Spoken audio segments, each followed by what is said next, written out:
Well, welcome back to another Maintenance Monday, folks. We have brake maintenance today, and we're going to look at brakes and bearings and wheel seals. Uh, so we're just kind of going to go the overview. We're not going to replace the brakes. I'm just going to show you how to inspect them and then repack your bearings and also replace your wheel seals.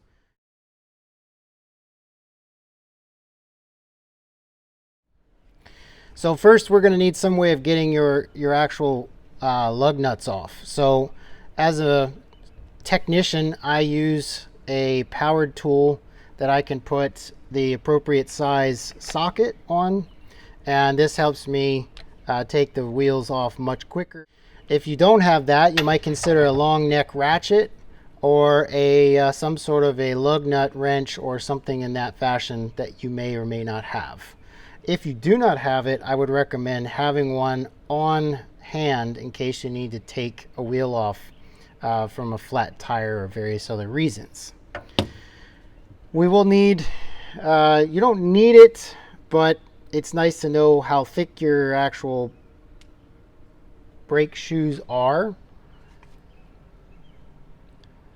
So this is a tire gauge, but you can also use it to figure out what the actual thickness of your brake shoes are at the time. A hammer, this is my style. I like this. This is East Wing. I got this from Home Depot. It has a softer side and a harder side so that we don't bend or break anything as we take things apart. You're going to need a pair of needle nose pliers. You don't need a long neck size, just a standard needle nose. This is all I have that I use. You may or may not need a pair of channel locks. These are Knipex brand. You don't have to use these, but any channel lock will work. I prefer this style Knipex. This is what I use. It's basically a channel lock and a adjustable wrench all in one. I like this because it slides to the size I need and then it turns into an adjustable wrench. These make really easy work to working on them, but if you don't want to spend about $60 a pair, the cheapo adjustable wrench works just fine. You will need something to pull your seals out with. Mac Tool sells a really nice one. You can go to Amazon and it's about 20 bucks. So this one is nice because it has an adjustable head, so I can change angles if need be. So it's a high temp, extreme pressure, multi-purpose grease you can use. This is Valvoline brand. You can buy it in a smaller tub and keep it on hand for doing your re-greasing. This grease is imperative because most of your other greases will break down and leak past your seals. That's part of the reason why they had such a massive problem years back with seals leaking through Lippert axles. When they switched to a high temp synthetic grease and didn't over service it, it worked just fine. You'll need some rags or some disposable towels, your choice which one you'd like to use. A pair of gloves if you don't want to get your hands all greasy. I prefer to do this. You'll need a clean case or canister. You can use even a piece of Tupperware. You'll need some wheel seals, and they basically look like this.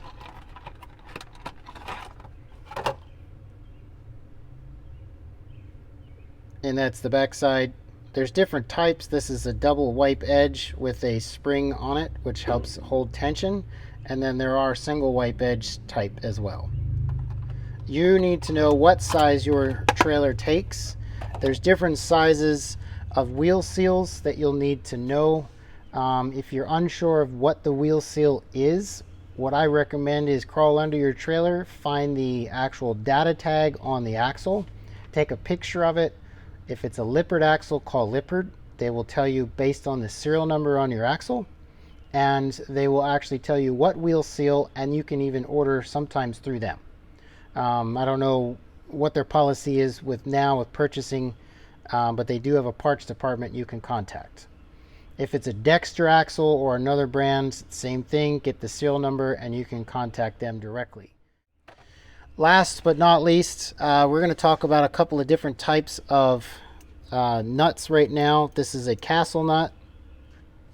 Basically, there's different types. This is a jam nut or jam ring, and what this does, when you actually put this around, this would thread through, and then you would bend this through the actual castle nut. There's another type that uses a cotter pin. So you would thread this onto your axle.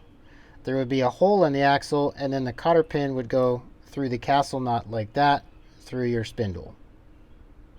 Okay, the third type, which I don't have on me, I'm not sure why I don't. We're going to talk about this type. This is a different type of jam nut, and you would use these pliers right here to take them off, or some sort of plier that has an expandable jaw to grab on this side, and you would wiggle that off. Okay, so give me a couple of minutes. We'll get over to the actual wheel we're going to pull apart, and I'll start showing you the ins and outs of that.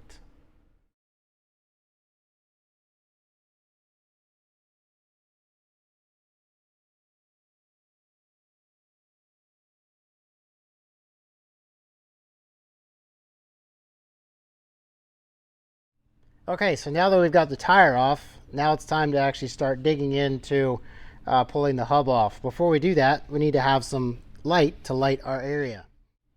So let's dig into this. I always like to do an inspection before I start pulling the hub off. While I already have the tire off, I want to check and make sure that I don't see any stress fractures or cracks on my leaf springs. Make sure that I don't see anything missing on my attachment points and nuts for the U-bolts. And then likewise for your equalizer in the middle, make sure that everything looks fine on that as well.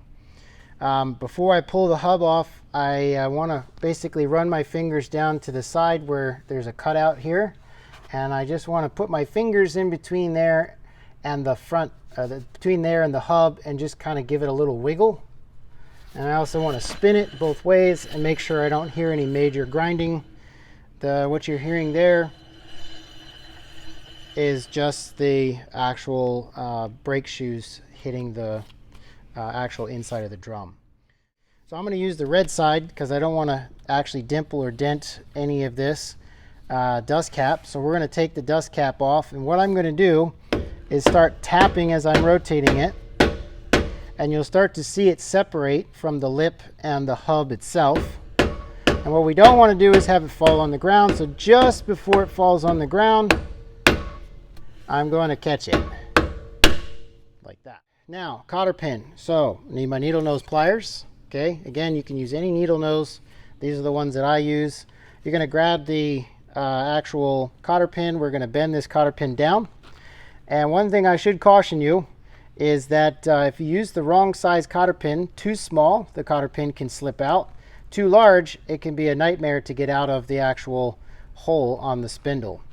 So now I'm going to push this up, pull that cotter pin out, and I generally recommend replacing the cotter pin after you've used it. So once you take it out of there, make sure you have another cotter pin to put back in to the spindle. We're going to discard this, so we'll put that off to the side so we don't reuse it. So this nut should be finger tight. It should not be torqued. You do not torque these on. That is a bad thing. So I should be able to spin that off. Okay, so now we're talking about taking this apart. If you're doing this at a campground or in a place where there's dirt or gravel or dust, you want to be very careful, because behind this washer is your outer bearing. Okay, so what I do is I get myself a clean towel and I start pulling until it falls out. Okay, so there's your outer bearing. And don't lose your washer. Okay, now this is a standard washer. It's round. It does not have a flat side or a D shape. So I tend to put the washer and the castle nut in my dust cover. My bearing I will put in the clean dish. And then I'm going to pull the hub off, and I'm going to lay it down. So what we're looking at inside of here, let me get another light here.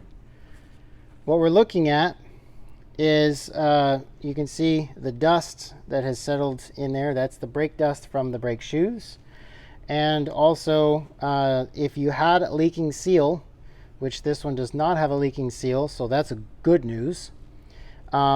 If the seal was leaking, then you would start to see basically grease patterns mixed with dust, and this whole gold colored area of the metal would be actually covered.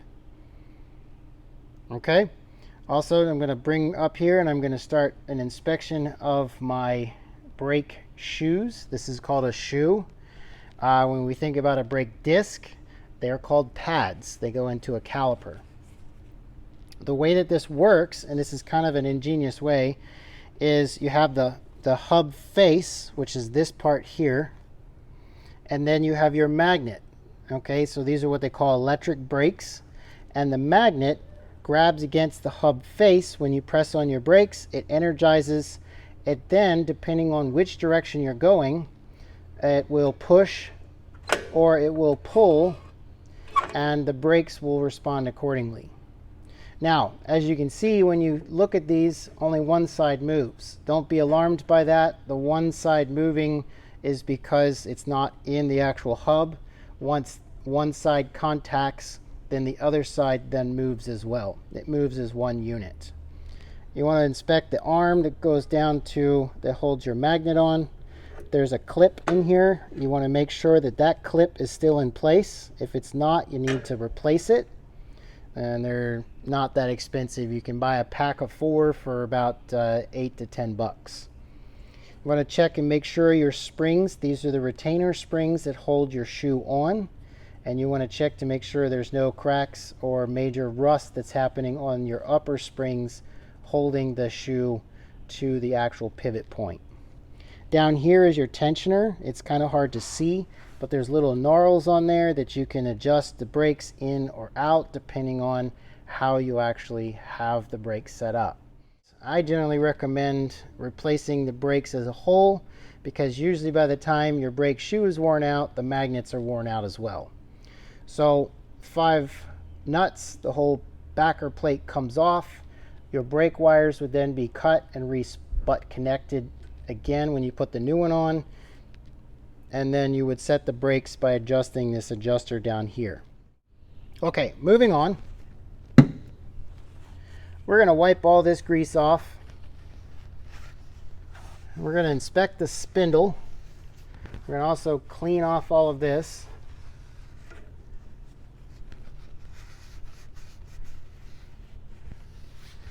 Okay, so now that I've got this clean, I'm going to look for checking to make sure that there's no deep grooves or gouges within the spindle. Your front bearing rides here. Your back bearing rides just before this lip here. You can see there's what they call a zerk fitting in the front where you can grease the spindle. It actually runs through a hollow shaft, through the shaft, out through the grease port here, and it greases the back bearing. I don't generally recommend using that type of setup. If you need to pump grease in it, yes, 1 or 2 squirts is good. And as you're pumping it, you want to rotate the tire or rotate the actual hub assembly as you do it. The reason I don't recommend it is because that's a lot of times what leads to failure. The grease builds up in here. It goes past this lip here, which is where your seal rides, and then it gets out and slings all over your brakes. So generally speaking, I recommend doing, every 3,000 to 5,000 miles. I know that's kind of a big window, but every 3,000 to 5,000 miles, depending on how much braking you do and how much traveling you do. If you have a troublesome trailer like I do, I would recommend highly that you consider going and getting every 3,000 miles, pull them apart, check them. They don't take that long. Every 5,000 if you don't blow wheel seals like mine does. So I've got 3,000 miles on this trailer since the last wheel seal change, and I'm going to go ahead and bearing pack them at the same time. Let's move on to actually pulling the bearings out. We're going to do a rear bearing inspection, the front bearing inspection, and in order to get to the rear bearing, we're going to need to use a seal puller. So what you do is you can take either hook, depending on how thick and how much room you have. You're going to actually hook inside of the seal like this, okay? And some seals are different. These seals are going to be a much thinner, and some are going to be much thicker. You know, not quite that much, but just give you an exaggeration here. So what I'm going to do is I'm going to hold here, okay, and I'm going to start rocking, and it's okay if it hits the bearing because it's not going to do any damage to the bearing. All right, so I'm going to pull, and as I rock and pull, the seal comes out. Now what I'm going to do is I'm going to pull out this back bearing, and you can see the grease is definitely got some heat to it. I'm going to wipe the bearing off. And these, keep in mind, these are big bearings because these are 7,000 pound axles. The 8,000 pound axles will have a very similar bearing to it.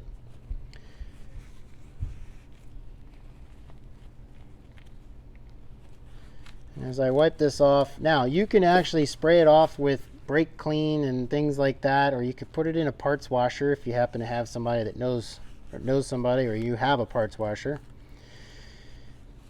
I'm showing you the old-fashioned way, the way I was taught. My daddy taught me, and everybody else in the automotive industry has taught me, and how to inspect this. So I'm going to just rotate this around. I'm looking for any char marks or any problems, and seeing exactly what we have, and checking for looseness. There should be some movement, play up and down, but it should not have excessive movement where you can see your individual bearings, the rollers, wanting to pop out. So this bearing is still good, nothing wrong with that. Now it gets kind of hard to see and feel the race. Okay, so this is your cone bearing, and you can go in here where the race is, where the bearing rides, and it should be smooth. Sometimes I'll take knowing that these are in good shape, I don't really mind testing it with my glove on, but sometimes you may need to deglove and put your finger on there, because your actual naked finger will be able to feel any bumps, ridges, cuts, or any problems. Bearings that have a lot of wear, that have a lot of heat buildup, you'll actually feel where each bearing sits. So as you rub your finger on this race in here, you'll feel thump, thump, thump, thump, thump as it's going around. Okay, so I'm going to put this off to the side. And now I'm going to wipe this grease out. I'm going to use my finger, pull out the grease.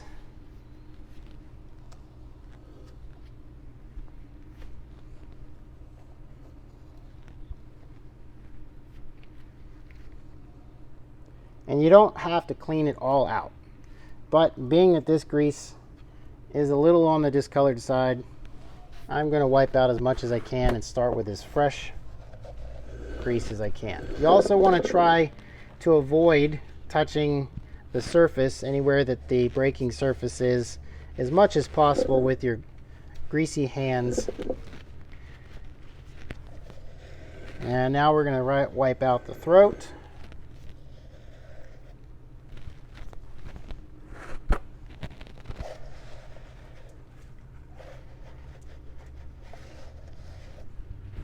Okay, this also gives me an option or opportunity now to come in here and actually really look at those races and make sure that they're nice and clean, and there shouldn't be any pitting, no marks, no problems.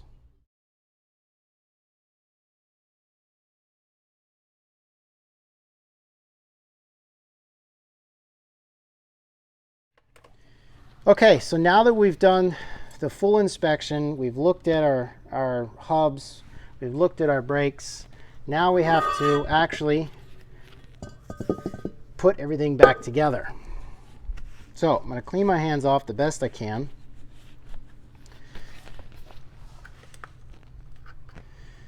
Okay, I'm going to get a couple of towels ready because this is going to get messy, and I'm going to teach you, get this wire out of the way here, I'm going to teach you the old school way of bearing packing. Now there are machines you can buy, there's cheap alternatives, you can take the bearing in there and you can press them down, you know, but I like doing this. This is the way I was taught growing up, and this is what I'm going to teach you guys. So what I'm going to do is, first I'm going to lay the bearing down off to the side. I'm going to take, now this seems like a lot of grease, but it's not by the time we get done, okay? We're going to put that in the palm of your hand. And then, don't mind my dog Harley in the background. Okay, so the idea behind this is you want the cone side or shorter, narrower side towards you, and we want to force grease through the back side where the larger opening is up through until you actually see the grease come out the front. The idea behind this is you want to actually pull the old grease and push it, not pull it, sorry, push the old grease out with the new grease behind it. So by cupping your hand and by doing this, you can now start to see the old grease come out. So now what I've done is I've replaced the old grease with the new grease, okay? And I will pull this excess back into my palm, and I'm just going to keep doing that, and I'll wipe that off, wipe it on the towel, and I'll move to the next section.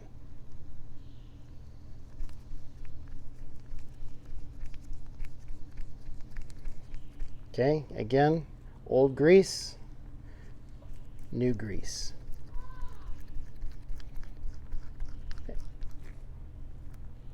Okay, you'll get some of it up into the throat. Just pull it back down into your hand. Same thing.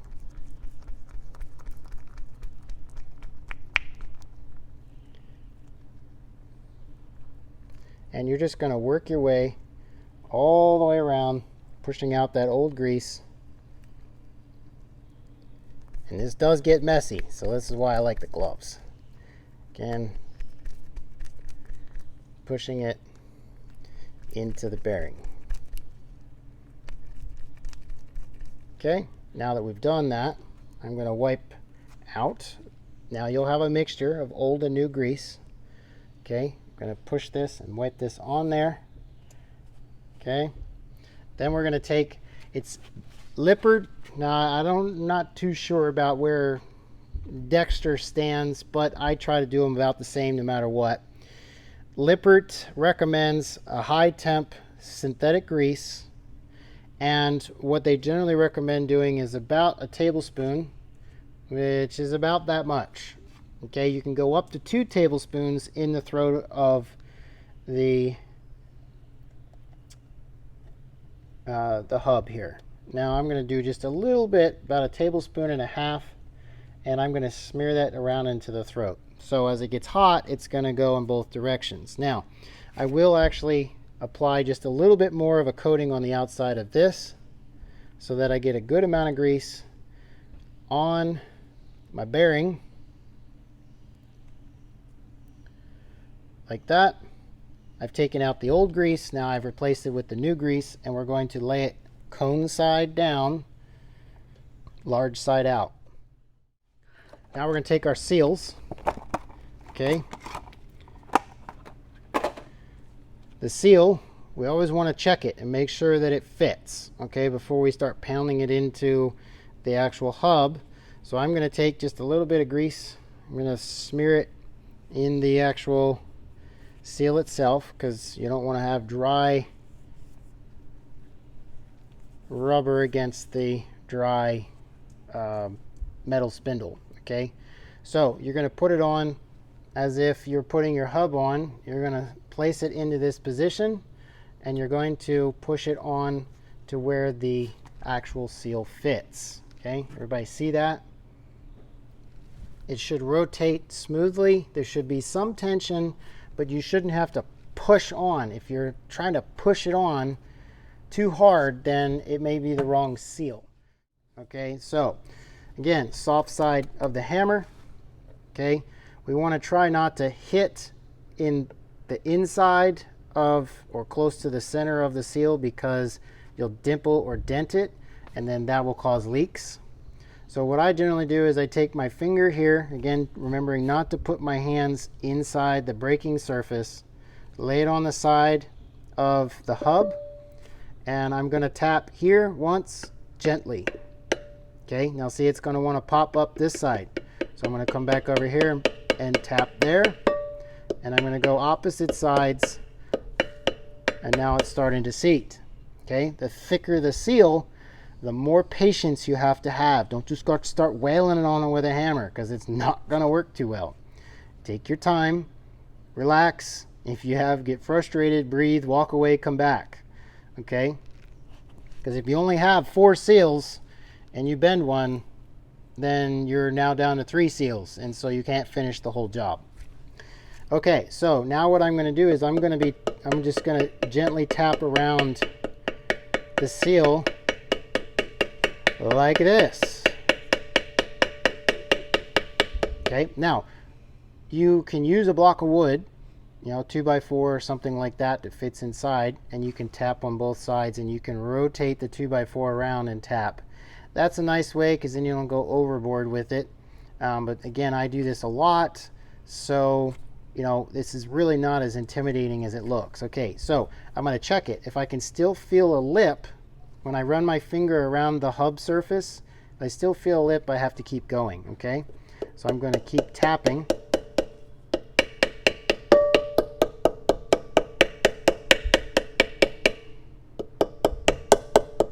Okay, I'm going to check it again. And I'm a little bit high on this side, so I'm going to tap that down a little bit more. And now I'm even all the way around. All right, so now we've got our back bearing done. A tablespoon and a half roughly in the throat. We've got our seal back on, and now we're ready to put everything back together. Okay, if you want, you can clean all this down with brake clean and all that stuff. Don't really need to worry about that. So what I'm going to do is pick these up. Okay, now it is heavy, so we want to be gentle, and we don't want to wreck that seal. So we want to go real slow and push it up on until we feel it seat. Okay, I'm going to put one hand here, and I'm going to hold that while I pick up my bearing. This is the front bearing. Remember, small side in. If you look at it, both the small sides are together, so they point to each other. The large sides are out, away from each other.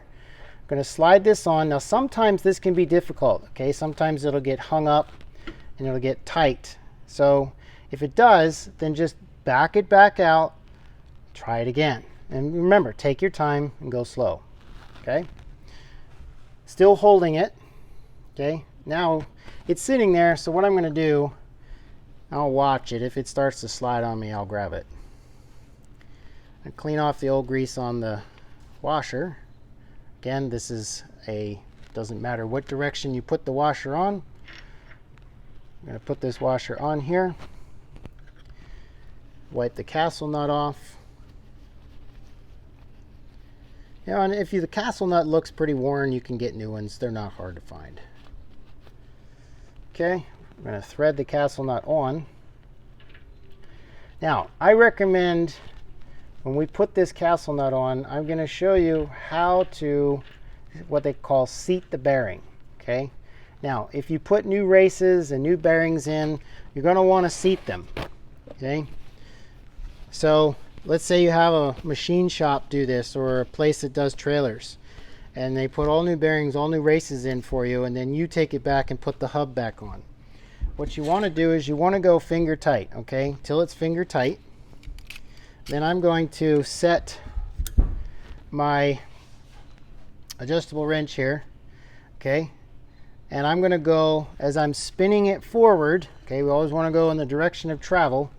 As I'm spinning it forward, I'm going to go 1/4 of a turn, and this seats the bearing, okay.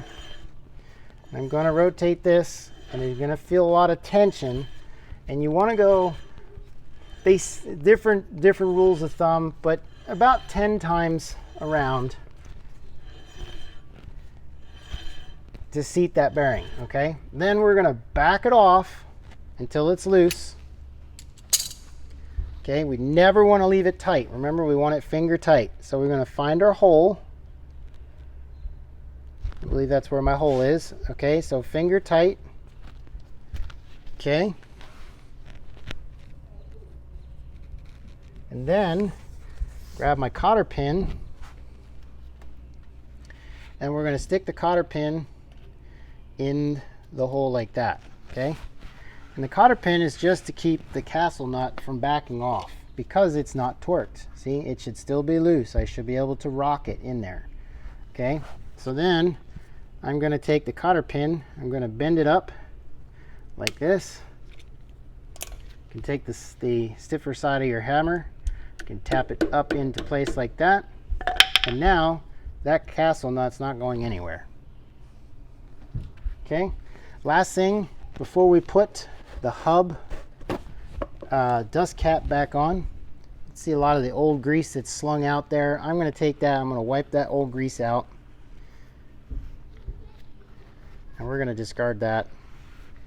That's the old burnt grease we don't want. Okay, now we've seated the bearing. We know we've backed the castle nut off. It's now finger tight because I can still move it. Put the cotter pin back in, bent the cotter pin back up. Double check, make sure we don't smack the Zerk fitting at the same time.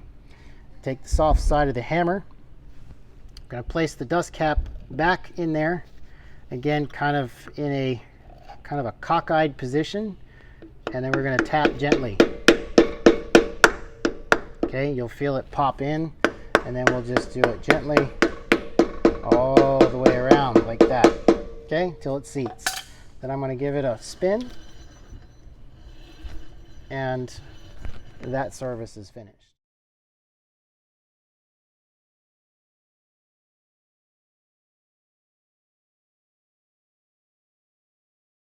So, I hope this helped you. I hope that this gave you some more insight on what to check on the actual wheels. I hope that you learned something, and I also hope that you come back week after week for another Maintenance Monday.